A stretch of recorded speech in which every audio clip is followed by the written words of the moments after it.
भारत में कभी चीनी प्रोडक्ट को बैन करने को लेकर तो कभी किसी फिल्म को बैन करने को लेकर हमेशा सोशल मीडिया पर बहस छिड़ी रहती है।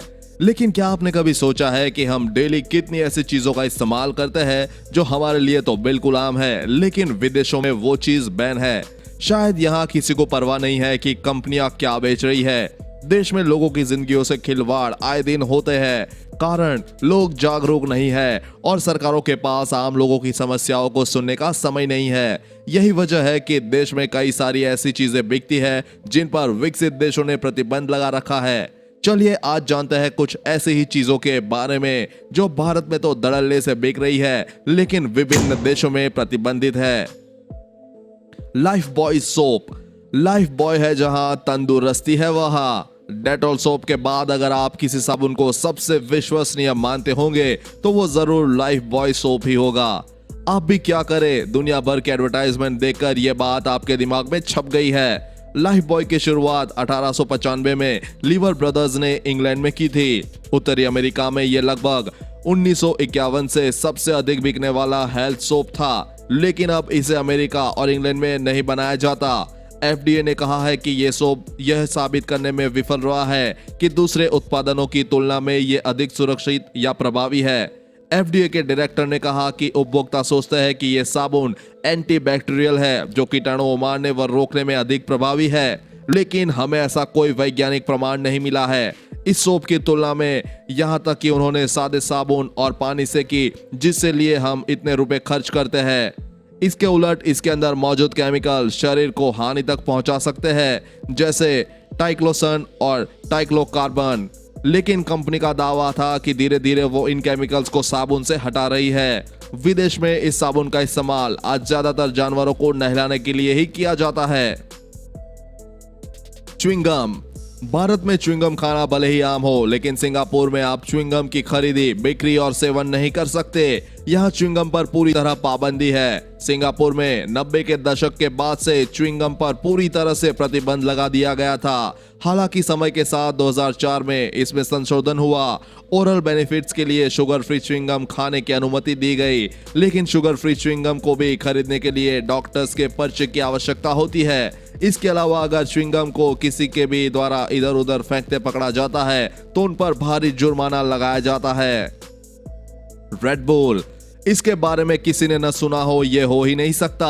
भारत में रेड बुल लगभग हर दूसरी दुकान में आपको बिकती दिख जाएगी। हो सकता है आपका कोई दोस्त भी कूल देखने के लिए अक्सर इसे ऑर्डर करते होंगे, लेकिन क्या आप जानते हैं शहर की भागदौड़ भरी जिंदगी में इंस्टेंट एनर्जी का पर्याय बना रेड बुल आपकी सेहत के लिए हानिकारक हो सकता है। यह ड्रिंक फ्रांस, नॉर्वे और डेनमार्क जैसे देशों में बैन है। कुछ देशों में इस ड्रिंक को सिर्फ 18 साल से ज्यादा उम्र के लोग ही पी सकते हैं। इन देशों के अनुसार यह drink hypertension, depression, heart attack और दूसरी गंभीर बीमारियों को न्योता देती है।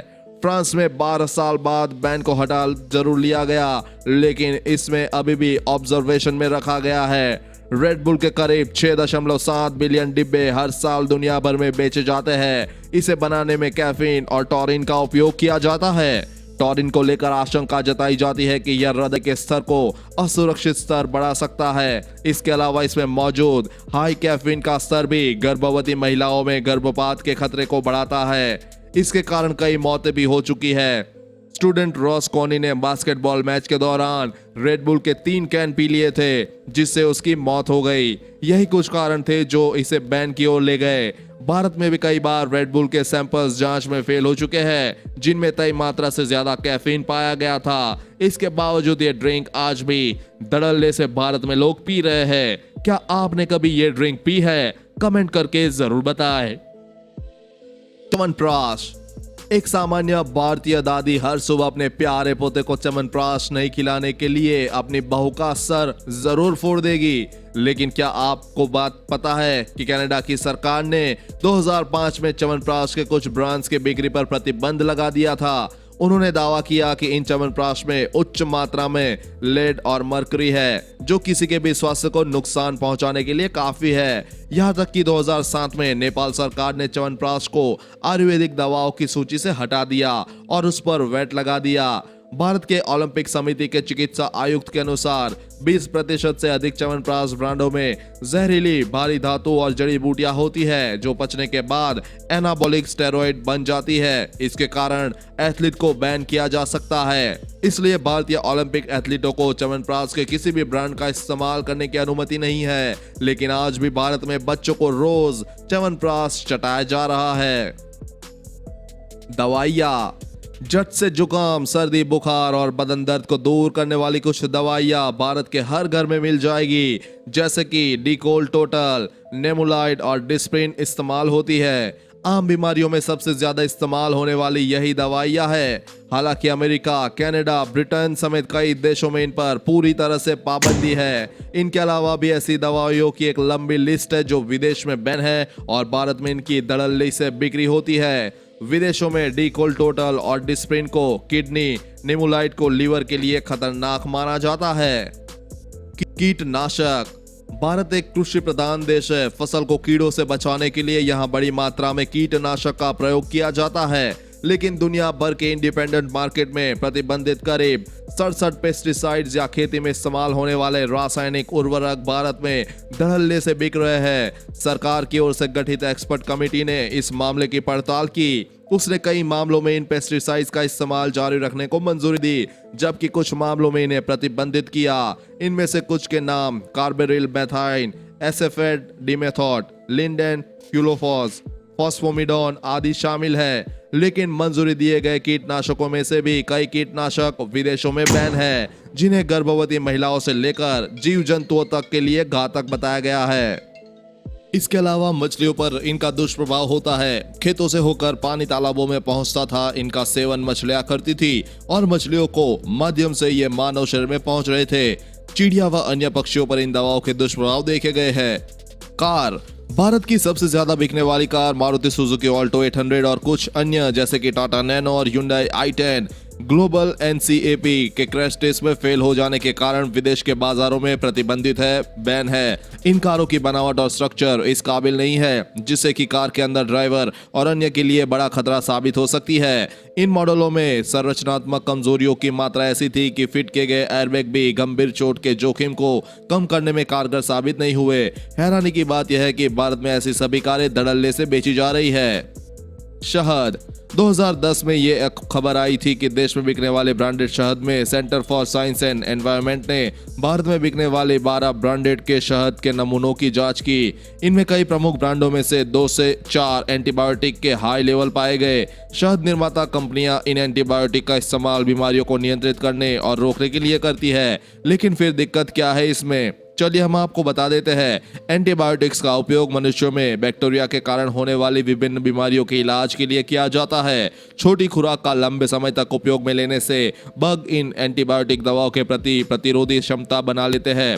हाल ही में भारत को अनजाने में एक ऐसा सुपर बग बनाने के लिए दोषी ठहराया गया था जो अधिकांश एंटीबायोटिक दवाओं के प्रति प्रतिरोधी है, यानी उस पर इन दवाओं का कोई असर नहीं होता। इसके अलावा कुछ एंटीबायोटिक कैंसर, अंगों की खराबी और जीन को नुकसान पहुंचाते हैं। इसलिए अमेरिका और यूरोपीय संघ में शहद में एंटीबायोटिक्स मिलाने की अनुमति नहीं है।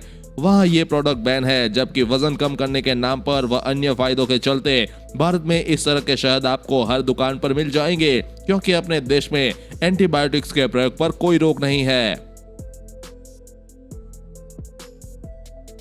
अनपेस्चुराइज्ड मिल्क, अनपेस्चुराइज्ड दूध में कई प्रकार के हानिकारक बैक्टीरिया मौजूद होते हैं। ये बैक्टीरिया शरीर के लिए बहुत हानिकारक और जानलेवा होते हैं और यही वजह है कि इस किस्म के दूध को Denmark, Australia, Canada, Israel, Korea और भी कई देशों में बैन किया जा चुका है। लेकिन भारत जैसे देश में फिर भी यह दूध हर नुक्कड़ और शहर की दुकानों पर बड़ी ही आसानी से मिल जाता है। किंडर सरप्राइज, छोटे छोटे बच्चों की पसंदीदा चॉकलेट किंडर सरप्राइज की बात करें तो यह चॉकलेट आज भारतीय बाजारों में धड़ल्ले से बिक रहे हैं, परंतु विदेशों में इस चॉकलेट के ऊपर पूरी तरह से प्रतिबंध लगा दिया गया है। अमेरिका ने 1930 में एक रेगुलेशन पास किया था जिसमें उस कैंडी की बिक्री पर बैन लगाया गया था जिसके अंदर नॉन न्यूट्रिटिव सब्सिस्टेंस हो। किंडर सरप्राइज के अंदर अंडे के आकार की चॉकलेट होती है जिसके बीचों बीच एक खिलौना होता है, इसलिए इसे FDA ने बैन कर दिया, क्योंकि भैया इससे बच्चों का गला चौक होने का खतरा भी होता है। 2011 में यूएस कस्टम ने बॉर्डर पर 60,000 से अधिक किंडर अंडे जब्त किए थे। लेकिन भैया हमारे बच्चों के किसे परवाह है। इसीलिए तो अगर बच्चे भारत में कोई खाद्य उत्पाद बंद हो तो हंगामा न मचाना। ये काम तो अमेरिका वाले भी जनता की भलाई के लिए करते हैं। हम वीडियो जरूर खत्म कर रहे हैं लेकिन लिस्ट अभी खत्म नहीं हुई है, इसलिए अगर आप नेक्स्ट पार्ट देखना चाहते हैं तो बने रहिए हमारे साथ। और हमारी ये वीडियो कैसी लगी हमें कमेंट बॉक्स में लिखकर बताइएगा। ये भी बताइए कि इनमें से आप किस चीज को चाहते हैं कि सरकार तुरंत बैन करे।